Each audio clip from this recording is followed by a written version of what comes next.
Hi friends, எல்லாருக்கும் வணக்கம். எல்லோரும் எப்படி இருக்கீங்க? நல்லா இருக்கீங்கன்னு நம்புகிறேன். இன்றைக்கி ஈவினிங் விளாக் தான் பார்க்க போகிறோம்.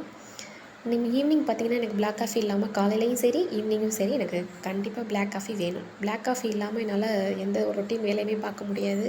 தம்பிக்கு ஈவினிங் ஸ்நாக்ஸ் இன்றைக்கி அவல் தான் ரெடி பண்ணியிருந்தேன். அவலை தண்ணி ஊற்றி கொஞ்சமாக வேக வச்சுட்டு அது நல்லா வெந்து வந்தோடனே அதை ஒரு மிக்ஸி ஜாரில் மாற்றிட்டு கொஞ்சம் நாட்டு சக்கரை சேர்த்து கூல் கன்சிஸ்டன்சிக்கு அரைச்சிட்டு சாயந்தரம் ஈவினிங் ஸ்நாக்ஸாக குழந்தைங்களுக்கு கொடுக்கலாம். இன்றைக்கி நைட் டின்னர் என்னென்னு பார்த்தீங்கன்னா தோசை மத்தியானம் வச்ச மீன் குழம்பு.